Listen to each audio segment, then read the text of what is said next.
Question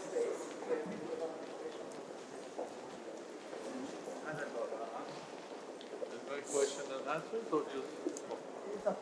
Question number one, why are we here in this situation, not only with the climate and worldwide, we are facing today? The answer is thanks to scientific and business and technology growth. When did it start? It started around more than 100 years ago when humanity was facing, the scientists were facing something extraordinary, like we're facing in daily life today, and they didn't understand what was happening with the physics of elementary particles. Until they understood that what must be changed is a very important thing, the way we think. We have to change our logic. We have to change our common sense, because the behavior of elementary particles is completely different than the behavior of big classical. So that was when the quantum physics was created, and it was created because great geniuses, starting from Albert Einstein, Paul Dirac and others, Schrödinger, they were brave enough to change the way they think.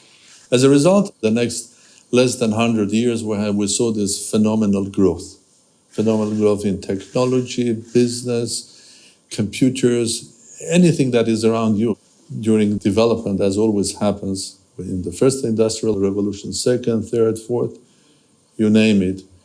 In the future, I do believe there'll be no 6, 7, because we'll be living in a world where there'll be constant revolutions. And I call it rapid evolution, R evolution, which is R, rapid evolution, which means revolution. So it will be revolution happening every month. So we are in a position that new technological advances, new ideas and everything will be happening so soon. But in the meantime, while doing that, burning this, burning that, burning coal, started damaging the climate. We were not only damaging climate, we were damaging also the environment. People don't speak about that. They speak only about the climate.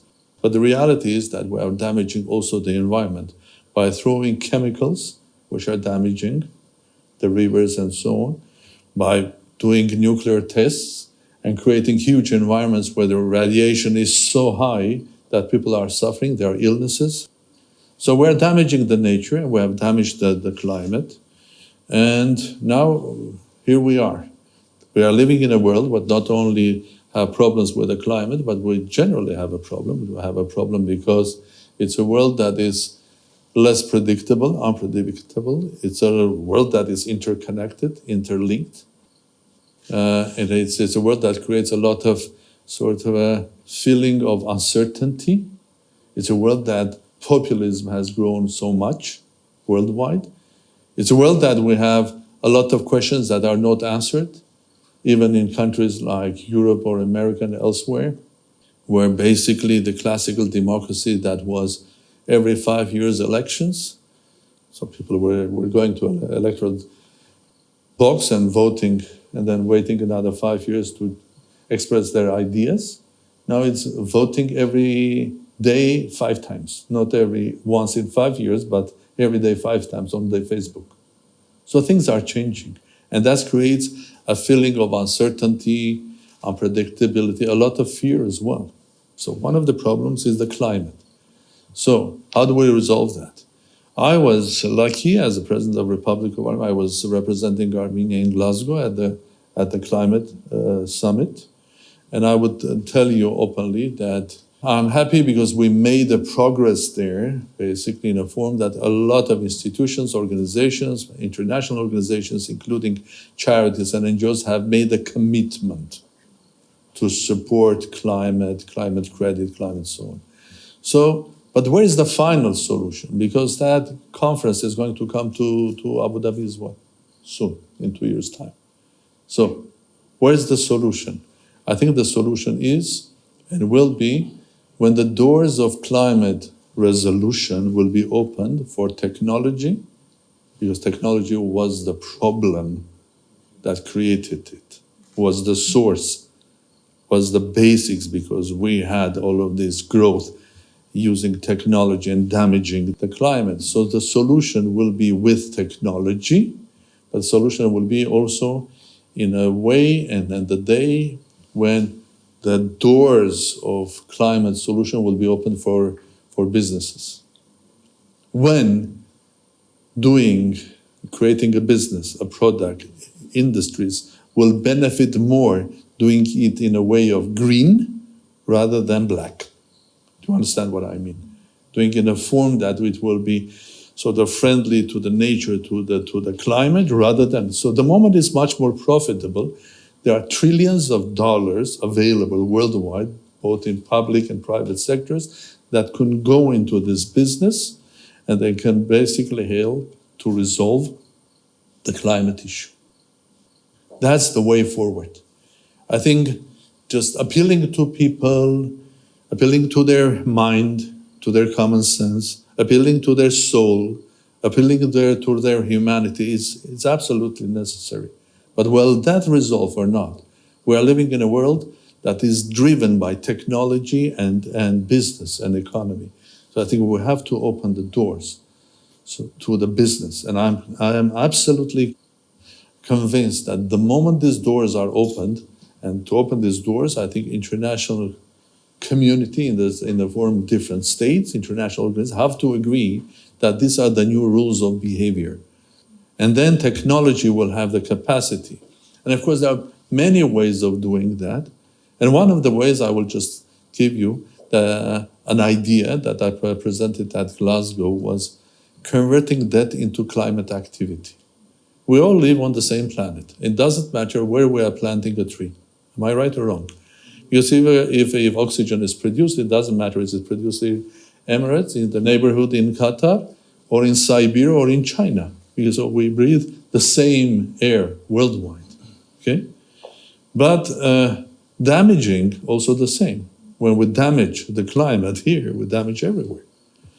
So there are a lot of countries or organizations that are producing CO2.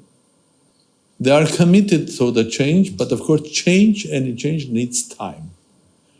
Our life today, well, let's say 30, 40, 50 years ago was completely black, burning coal, mostly, and then oil. Now it has become a bit more grayish, because we're using energy of sun, energy of wind, we're burning more gas than oil. The oil that we are burning is more sort of a sophisticated, it's cleaner, so it has become gray. But our target is to become what? Green. On the way from the black to the green, we need time. And any solution which is environmentally friendly, and some people think that nuclear is also a solution because it doesn't damage the climate. Some people are afraid of nuclear because they think that it can damage the nature. So I'm not going into that debate, but we need time for that.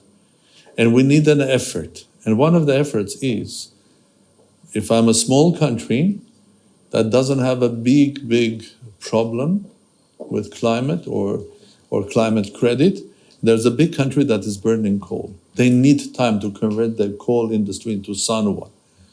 So the problem came with a huge growth of industry and technology. And the solution will come with the huge growth of technology and openness. And of course, as it was in the case of physics, one has to change, first of all, not the technology, not the tools, but has to change here. The way we approach the world, the way we approach our business, the way we approach our life. And we want to have a world where our children will live.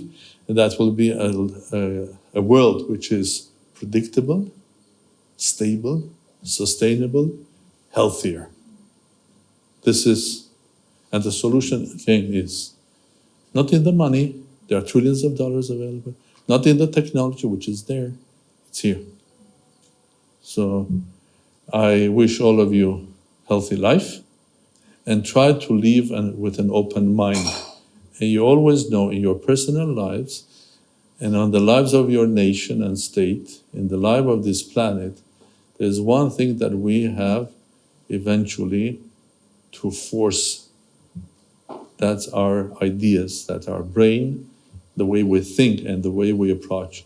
So let's be very, very pragmatic to make this world a sustainable one. Thank you very much.